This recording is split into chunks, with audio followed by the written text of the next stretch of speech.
સમુદ્ર સમાન છે, તો સમુદ્રમાં તો ગમે કેટલી નદી જઈને પડે પણ સમુદ્ર ક્યારે ભરાતો નથી. તો હરિ અનંત હરિ કથા અનંતા, કહી સુનહી બહુ વિધિ સબ સંતા. સંતો ઘણા જ પ્રકારે કથા કરી છે, પણ કઈ કથાથી વાસ્તવિક કલ્યાણ થાય છે એ જરા આપણે વિચારી લેવું. આપણી વૃત્તિ હંસ જેવી બનાવી દેવી જોઈએ. હંસની સામે પાણી ને દૂધ બે ભેગું કરી મૂકો તો હંસ શું કરે છે? હંસ એ કરે છે કે દૂધ પી જાય છે અને પાણી છોડી દે છે. ઠીક એવી જ રીતે તમને પણ પ્રહલાદજીનો આખ્યાન સાંભળવા મળી રહ્યું છે. રાજા બલિને વામન અવતારનું વ્યાખ્યાન સાંભળવા મળી રહ્યું છે. હવે આમાં તમે કઈ અનુભવ કરો એવું તો કશું લાગતું નથી, પણ લાગે છે શું કે ભીતરમાં કંઈક પડ્યું હોય તો એ નીકળે, પણ નીકળી ગયા પછી પણ હાથી સ્નાન જેવું ના થઈ જાય. હાથી સ્નાન કરે ત્યારે કેવું સ્નાન કરે? પાણીમાં ઉતરી અને સૂંઢમાં ભરી કરીને પોતાના ઉપર રેડે છે અને બહુ જ મેલ ઉતારે છે અને રેતમાં જઈને પછી રેતને પણ સૂંઢમાં ભરીને પોતે પાછો પોતાના ઉપર રેડી દે છે. તો હાથી સ્નાન જેવું જો આપણું સ્નાન હોય, આ સત્સંગ રૂપી ગંગામાં એવું સ્નાન જો હોય કે આપણે બેઠા ત્યાં સુધી ઠીક અને પાછા ઘર ગયા એટલે એવા ને એવા. એટલે અહીંયા વિચાર કરી લો, સાધુ ऐसा चाहिए जैसे सार सुभाए, सार को गही ले ठोता दे उड़ाए. ડાંગર એટલે ચોખા અને ભૂસું બે ભેગું કરો સુપડામાં તો સુપડાનો ગુણ કેવો? ભૂસાને નાખી દે છે અને સાર વસ્તુ ગ્રહણ કરે છે. કોણ? સુપડું. તો સુપડા જેવા થઈ જવું જોઈએ. સાધુ ऐसा चाहिए जैसे सार सुभाए, सार को गही ले थोता दे उड़ाया. આ વાણી જે વિદ્યાનંદે ગાઈ એ વાણી તો બહુ ગૂઢ અર્થ વાળી વાણી. જો એ વાણી સમજી જાઓ તો 4 વેદોને વાંચવાની પણ જરૂર ના રહે. એ વાણી સમજી જાઓ તો 18 પુરાણને પણ વાંચવાની જરૂર ના રહે. અને સમજી ગયા પછી પણ તમને ખબર હોય કે આ પાણી છે અને એનાથી પ્યાસ મટે, પણ દેખ્યા કરો અને પાણી પીઓ નહીં તો પ્યાસ મટવાની. તમે કયા કરો પાણીનું મને જ્ઞાન છે, પાણીનું જ્ઞાન છે. આ પાણી શરીરને તૃપ્તિ આપે છે, શરીરને ઠંડક આપે છે અને પાણી ઓમ કરીને પીવાય છે એવી પણ તમને ખબર છે. પણ પાણી પીઓ નહીં તો એક દાડો પાણી પી લીધું, તમે કહી દો મને એક દિવસ પરમાનંદનો અનુભવ થયો. આજ રોટલી ભાત શાક ખાઈ લીધું આવતીકાલે ભૂખ લાગશે કે નહીં? લાગશે. તો એક દિવસ આપ સમાધિમાં જવાનો પ્રયાસ કરો છો અને કીડીના પગ જેટલો પણ તમને પરમાત્માનો અનુભવ થાય, ક્યો અનુભવ થાય? જો ત્યો નહીં. दरिया चढ़िया गगन को मेरू उलंगा दंड, दुख भागा सुख उपजा भेटा બ્રહ્મ અખંડ. દરિયા ચડ્યા ગગન કો એટલે ગગનમાં એટલે આકાશમાં ચડ્યા. દરિયા સાહેબ સંત થઈ ગયા છે. એક આપણે ગુજરાત में દરિયા થયા અને એક મારવાડ में દરિયા સાહેબ થયા. દરિયા ચડ્યા ગગન કો મેરુ ઉલંગા દંડ. આ કરોડ રજુ પાસાથી એને મેરુદંડ કહેવામાં આવે. દરિયા ચડ્યા ગગન કો મેરુ ઉલંગા દંડ. એનાથી ફાયદો શું થયો? દુઃખ ભાગા. દુઃખ ભાગ્યું. પ્રકાશની સામે ક્યારે અંધારું રહેતું જ નથી. પ્રકાશ કોઈ દિવસ કજ્જો નથી કરતો અંધારાની સામે. ભલે ને ગમે તે કોર્ટમાં અંધારાને જવું હોય ત્યાં જાય. તો દરિયા ચડ્યા ગગન કો મેરુ ઉલંગા દંડ, દુઃખ ભાગા સુખ ઉપજા ભેટા બ્રહ્મ અખંડ. જો દુઃખને બગાડવું હોય તો આ ભજનમાં જે વિધિ કહેવામાં આવી, કોક સાધુએ કહી છે આ વિધિ ખુલ્લી મૂકી દીધી. પણ આપણે ભોજનશાળામાં જયારે જઈએ ત્યાં પ્રસાદ ખુલ્લો મૂકી દીધો હોય તેથી તો ભૂખ જતી રહે. ભોજનશાળામાં લાડવા જોઈ લીધા હોય એટલે જીભને ગળ્યું લાગે. કોઈ દાળ દેખાતી હોય એટલે મીઠું અંદર કેટલું છે સ્વાદ આવે? કોઈ ના. ચાખવું પડે, અનુભવવું પડે. ચાખા વગર, અનુભવ્યા વગર. તો દરિયા ચડ્યા ગગન કો મેરુ ઉલંગા દંડ, દુઃખ ભાગા સુખ ઉપજા ભેટા બ્રહ્મ અખંડ. અખંડ બ્રહ્મ, અખંડ પરમાત્મા. અખંડ એટલે જે પરમાત્મા ક્યાંથી પણ ખંડિત ના હોય. દુનિયા ખંડિતની વાત કરે છે, જ્ઞાનીઓ અખંડની વાત કરે છે. જેવી રીતે આ આકાશ ખંડિત દેખાય છે પણ આકાશ ક્યાંથી પણ ખંડિત નથી. આકાશ અખંડ છે, પરમાત્મા પણ અખંડ છે. કેવલ ઉપાધિને લીધે વિભાજિત થયેલું ભાસે છે. કેવી રીતે? કુંભાર માટલો ઘડવા બેસે ત્યારે જુદું જુદું આકાશ નથી દેખાતું, પણ ચાકડાના ઉપર માટી મૂકી અને અંદર શું કરે છે? હાથ નાખે એટલે અંદર આકાશ આવે છે. એ આકાશને શું કહેવાય? ઘટાકાશ. અને અહીંનો કુંભાર એ ઘટાકાશ ઘડાની અંદર જે આકાશે ભરી ભરીને પાર્સલ કરે, હવાઈ જહાજમાં નિર્યાત કરે. અમેરિકા જાય તો શું કુંવારવામાંથી આકાશ ઓછું થાય ને અમેરિકામાં વધારે થાય ખરું? કેમ ભાઈ? અહીંથી આકાશ મોકલ્યું છે, પેલા કુંભારે ભર્યું તો છે ને આકાશ. એ તો તમને દેખાય છે.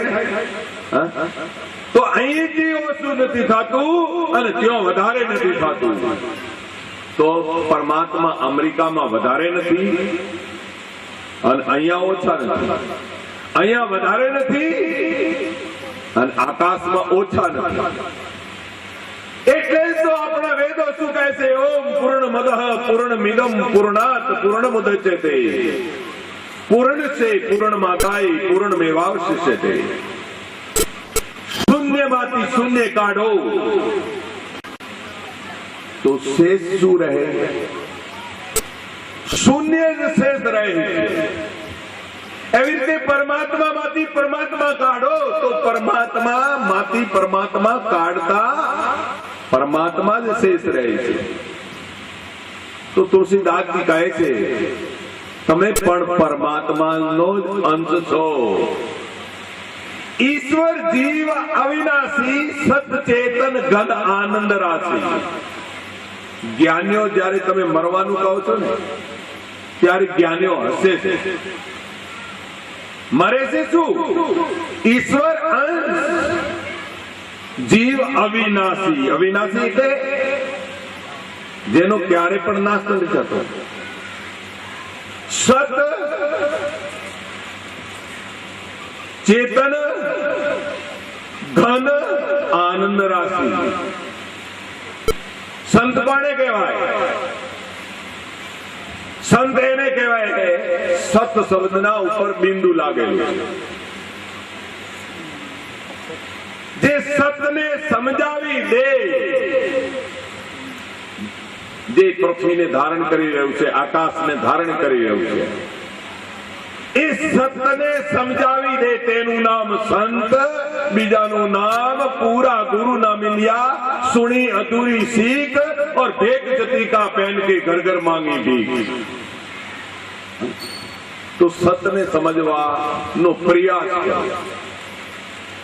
सत आदि सच, जुगादी सच है भी सच, नानक होशी भी सच. સચ એટલે સાચું, પહેલાથી સાચું છે, અત્યારે સાચું છે અને આગળ પણ સાચું રહેશે. અને તે છે ક્યો? આદि હોત સબ આપ में, सकल होता माही, जो तरुवर के बीज में डार પાંત ફલ છાઈ. તરુવર એટલે ઝાડના બીજમાં ડાળા, પત્તો, છોયડો બધું છે. એવી રીતે આખી સૃષ્ટિનો સર્જનહાર તમારી અંદર છે. પણ તમારે ઓળખવો હોય તો જપ, તપ, દાન અને યજ્ઞ દ્વારા પવિત્ર થવું પડશે. અને આ બધા કરવા છતાં પણ બિન સત્સંગ વિવેક ન હોઈ, પર રામ કૃપા બિન સુલભ ન સોઈ. રામે કૃપા ના કરી હોત તો તમે સત્સંગમાં પણ આવત નહીં. અને સત્સંગમાં આવ્યા છો तो सत्संग में तुमने सांभळवा मळे. माया तो है राम की, मोदी सब संसार, जागू चीटी उतरी सोई खर्चनहार. તમારા ઘરમાં, પાડોશીના ઘરમાં, રાજમહેલમાં, અમેરિકામાં, ઓસ્ટ્રેલિયામાં, ફીજીમાં ને લંડનમાં જેટલી માયા દેખાય છે કોની છે? રામ રાજાની.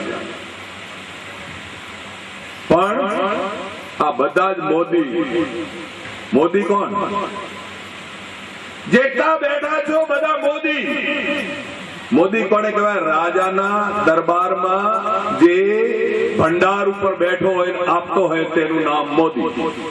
माया तो है राम की, मोदी सब संसार, और जाको चीटी उतरी. ચીટી એટલે ટપાલ. જાકો ચીટી ઉતરી કે આપી દેજે તો એ આપી શકે છે, બીજો આપી શકતો નથી. ઘરવાળાઓ ગમે કેટલી ચર્ચા કરી લે પણ આપવા માટે કોઈ પણ વ્યક્તિ તૈયાર થતો નથી. પણ જો આપવું હોય, ઘરવાળાનું પણ સમજવું હોય તો જીવનનો કોઈ ભરોસો નથી. એક ભાઈ શેઠ બહુ ઘરડા થઈ ગયા, કોઈને ફૂટી કોડી ના હાલે, કોઈને ફૂટી કોડી ના હાલે. 11 હતી, ઘરનાએ વિચાર કર્યો કે આ 91 વર્ષના થઈ ગયા છે, હજી એ દુકાન નથી છોડતા. તો 11 દિવસે થોડા ચાંદીના સિક્કા એક અનાજના કોથળાની નીચે હંતાડ્યા અને હંતાડીને ડોહાને એના ઉપર બેહાડ્યા. પછી આડી વળી વાતો કરીને કહ્યું, બાપા 11 છે, જરા સંકલ્પ કરો કે તમારી નીચે જે કોથળો પડ્યો છે ને એ કોથળો આપણે ચકલાના ઘરમાં મોકલી દઈએ, દોણા ત્યાં ચકલાને નોખશો. તો કે ડોહ જો સંકલ્પ કરી દે તો નીચે ચાંદીના સિક્કા હંતાડ્યા ને એ પણ કોઈ સદાવર્તમાં આપી દે. ડોહ આડો વળો આમ તાક્યું પણ એક સિક્કો નજર આવી ગયો, ઉઠ્યો, બગડ્યો. મેં કમાઈને ભેગું કર્યું છે, તમારું થોડું કમાવેલું છે. પૈસા કોઈ ઓમ નોમ નથી મળતા, કાળા ધોળા કેટલાય કરવા પડે છે ત્યારે પૈસા ભેગા થાય છે. આવી રીતે કોઈ કબૂતરોને ખવડાવવા માટે મેં ભેગા નથી કર્યા. બસ ખીજાઈ જેમ તેમ બોલી દુકાને જતા રહ્યા. છોકરાએ વિચાર કર્યો કે હવે જૂઠું તો આપણાથી બોલાય નહીં, પાપાની આજ્ઞા વગર કશું કરાય નહીં. શિયાળાનો ટાઈમ હતો, કડકડતી ઠંડી પડતી હતી, ફેબ્રુઆરી મહિનાની એવી ઠંડી, વાયરો વાયો, કરા પડ્યા. ડો હજે આવ્યો દુકાનથી ત્યારે ઓમ કરતો આવ્યો કે બાપા ઓમ કરતા કેવું બહુ ટાઢ વાય છે. તો ચાય વાય બનાવીને પીવડાવી પણ નમૂનિયા થઈ ગયો ડો. ડોક્ટરોને બોલાયા, બેક્ટોસોલ વગેરે આપી, ટેબ્લેટો આપી, ડોક્ટરો ઇન્જેક્શનો આપ્યા. 1000-1500 રૂપિયા લઈ ગયા, પણ ડોહાને તો કોઈ ફેર પડ્યો નહીં. ડોહો તો 2 દાડામાં સ્વર્ગે સીધાયા. છોકરાએ વિચાર કર્યો 1100 નો સંકલ્પ કરવાનો હતો અને આ 14 ના તો બાપા જતા રહ્યા. હવે સંકલ્પ કર્યો હતો સારું હતું, પણ બાપાએ ના કર્યો એટલે બાપાની કોઈ કરવાની ઈચ્છા નથી. તો હવે આપણે કોઈ કરી દઈએ. આપણે બાપાના દાસ સંસ્કાર અહીંયા ના કરીએ, બાપાને હરિદ્વાર લઈ જઈએ. તો મોટો ભાઈ બોલ્યો શું કરીએ હરિદ્વાર લઈ જવા માટે? કોઈ સાધન તો છે નહીં. કે બોલાવ સુતારને. તો સુતારને બોલાય. સુતારે કહ્યું સારું એવું લાકડાનું વિમાન બનાવી આલો. 4-5 જણા ખભો દઈ અને ઘોડી પર સામાન બાંધી દો અને ડોહાને અડધી પેઢીએ ત્યાં લઈ જઈને બાળો અને ફૂલ બચે એ ત્યાં ગંગાજીમાં નાખી દો. બધા ભાઈઓને આ ગમ્યું. ઘોડી લીધી, હારે સામાન લીધો. ઘોડી લીધી, હારે સામાન લીધો અને સારું વિમાન બનાવીને ચારે ભાઈઓ વારા ફરતી, 2-4 સગા સમજીઓ પણ સાથે થઈ ગયા અને વારા ફરતી ચાલવા લાગ્યા. તો એક રસ્તામાં ગામ આવ્યું. અંધારું પડી ગયું. ધર્મશાળા હતી દરવાજા વગરની. કે હવે બધાએ અહીંયા હુઈ જઈએ, રાત વિસામો કરીએ અને બધાએ અહીંયા હુઈ જઈએ અને સવારે ઉઠીને જશું. શિયાળામાં કોઈ લાશ ગંધાય પણ નહીં. તો લાશને પણ પેલી ધર્મશાળામાં, દરવાજા વગરની ધર્મશાળામાં મૂકી દીધી. બધા આરામથી ખડખડાટ ઊંઘી ગયા. એ ગામની અંદર એક ગોડું ફરતું હતું. દિમાગ જેનું ખસી ગયેલું ફરતું હતું, પણ ઠંડી વાતી હતી જોરદાર. એ ફરતું આ બાજુ આવ્યું, ક્યાંક કશું હાથ લાગ્યું નહીં. પેલા વિમાનનું ઢક્કણ ખોલીને જોયું તો અંદર મરદું પડ્યું. પેલા ઘોડાએ કાઢ્યું મરદાને, ફેંક્યું બાજુમાં અને પેલું ઘોડું અંદર હોઈ ગયું. પાગલ અંદર હોઈ ગયું. સવારે તો પરવડીએ 5 વાગે પેલા બધાએ ઉઠ્યા અને કે ભાઈ લ્યો વિમાન લીધું. તો ભોજન તો એટલું ને એટલું, પેલું ઘોડું અંદર પડ્યું રહ્યું અને ઘોડાને તો જેમ પેલા હિચકોડા આવતા રહ્યા ને બરાબર થી ઊંઘ આવતી રહી. લઈને પહોંચ્યા હરિદ્વાર, ઢક્કણ ખોલ્યું તો પેલું ઘોડું કહે તમે કોણ છો? છોકરાઓ કે બાપા તમે એવું રૂપ ધારણ કર્યું કે તમે કોણ છો? કે હું તમને કહું છું તમે કોણ છો? આવી બોલા ચાલી થઈ, એમાં તો ઘોડું નીકળ્યું, ભાગી ગયું.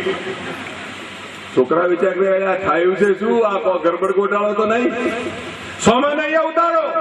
એક જણો લઈને ઘોડી લઈને ભાગો.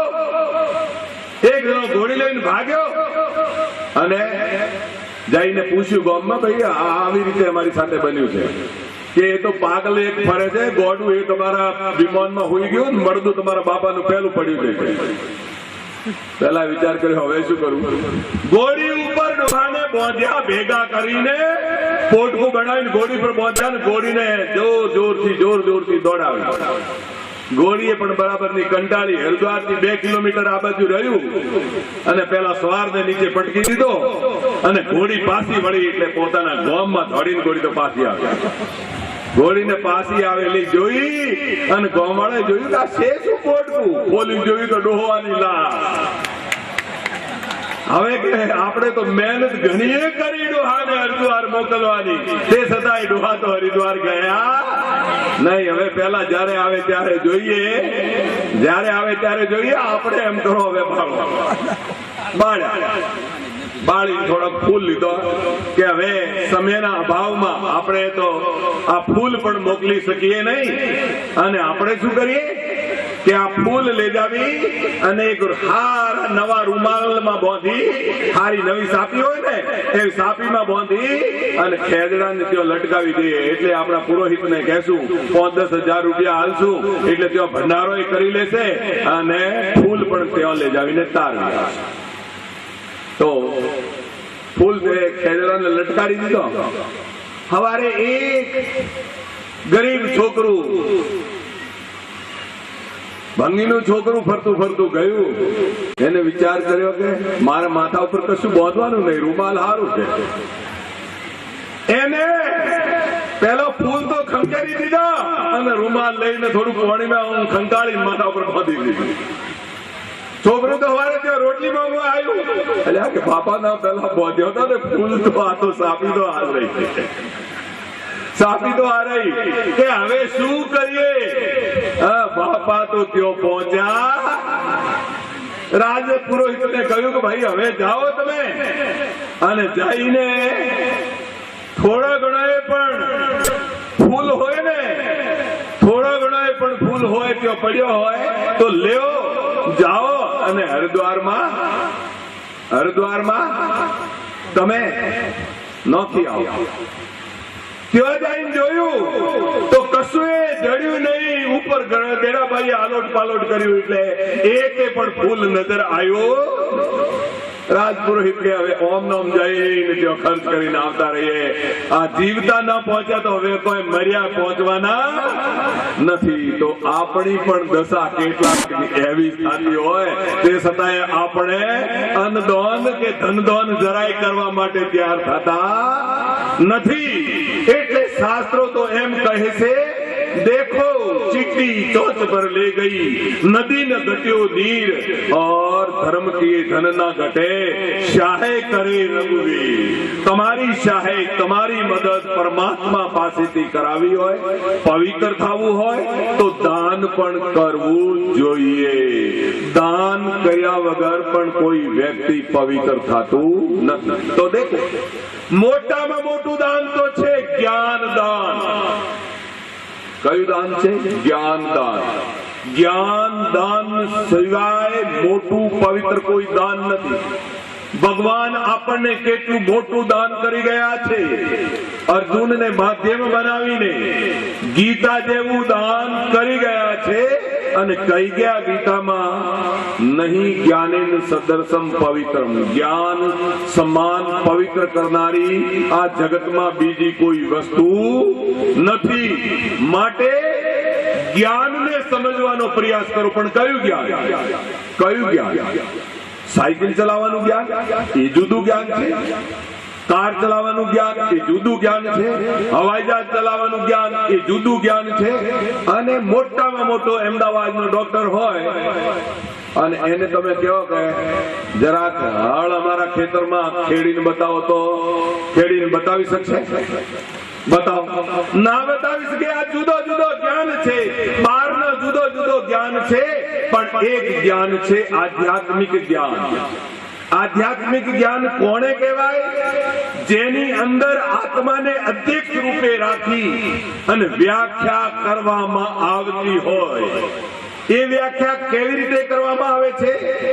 અક્ષર ઓમ સુકેત હૈ, અક્ષર સોહમ જાન, नी अक्षर श्वासा रहित है, ताही को मन आन, ताही को मन आन. रात दिन सुरती लगावो, आपो आप विचार और શીશ નાવો. સુમિરણ એવું હોવું જોઈએ જે ઊંઘમાં પણ થાય. माला जपून कर जपून, जीभिया कहूं न राम, और राम मेरा स्मरण करे, मैं पायो विश्राम. વિદ્યાનંદે જે ભજન ગાયું ને એમાં એવી કળા હતી. કેવી કળા? માળા જપું ન કર જપું, જીભિયા કહું ને રામ, રામ મેરા સુમિરણ કરે, રામ તમારું સ્મરણ કરે. કબીર હરિ સબકો ભજે, હરિ को भजे ने कोई, जबलक आस शरीर की तबलक दास न होय. जो સુધી શરીરની આશા હોય ત્યાં સુધી કોઈ ભક્ત કે દાસ બની શકતું નથી. માટે આધ્યાત્મિક જ્ઞાન આગળ 3 દિવસ ફરી કથા ના રહ્યા, 3 કે 4 દિવસ, 3 દિવસ રહ્યા છે. તો આગળ ફરીથી શાંતિપૂર્વક કથા સાંભળો અને હજી તો 1-2 સંત મહાત્માઓ આવશે, એમને પણ સાંભળો. અમે તો જે સંત મહાત્માઓને શા માટે બોલાવીએ? એટલા માટે બોલાવીએ કે અમારી અંદર મત પંથનો કોઈ ભેદભાવ નથી. અમે તો કબીર પંથી આવે તો કે બીજા જૈન સાધુ આવે તો એમને પણ આમંત્રિત કરીએ, પણ આવીને બોલે શું? अरे भाई संत की वाणी अटपटी झटपट लखे न कोई, और जो कोई झटपट लखे तो चटपट दर्शन होय. તમને દર્શન કરવાની જે રીત બતાવે એનું નામ સંત. ભલે કાણો હોય તો, ભલે લૂલો હોય કે તો, ભલે લંગડો હોય તો. કાણો ચિત્રકાર હોય તો શું એનું ચિત્ર આપણે નહીં ખરીદવાનું? લંગડો મીઠાઈ હારી બનાવતો હોય તો શું એની મીઠાઈ આપણે નથી ખાવી? એટલે શરીરના હામું નથી જોવું. અષ્ટાવક્ર મુનિએ જઈને રાજા જનકને જ્ઞાન આપ્યું હતું. રોહિદાસ ચમારે મીરાબાઈને જ્ઞાન આપ્યું હતું. તો ઉત્તમ વિદ્યા લીજે જદપી નીચ પે હોય, और પરિયા ઉપાવને ઠોર પે તો કંચન તજે ને. ઉત્તમ વિદ્યા તમારું કલ્યાણ કરવાની વિદ્યા, આત્માનું કલ્યાણ કરવાની વિદ્યા ગમે તેની પાસે હોય તો પ્રાપ્ત કરો. અને ગમે ત્યાં ના મળે તો મારા ગુરુ મહારાજજીના દરબારમાં તો એ વિદ્યા તમને મળે છે, અને મોલ વગર મળે છે. મોલ વગર એટલા માટે નથી મળતી કે મારે આપવાની છે તમારે લેવાની છે. મોલ વગર એટલા માટે મળે છે કે એનું મોલ કોઈ ચૂકવી શકતું નથી, એટલે એ અમૂલ્ય છે. માટે એ રાજવિદ્યાને તમે પણ જાણી શકો છો. અને રાજવિદ્યા એટલે રાજાઓની વિદ્યા નહીં. રાજવિદ્યા એટલે એનાથી ચડિયાથી બીજી કોઈ વિદ્યા નથી. એનું નામ છે રાજવિદ્યા. તો એ રાજવિદ્યાને જાણો અને જીવનનું કલ્યાણ કરો. હરિઓમ તત્સત. પ્રેમ સે બોલો કૃષ્ણ કનૈયા લાલ કી, भागवत भगवान की, व्यास भगवान की, सुखदेव मुनि की, जिज्ञासु परीक्षित राजा की जय.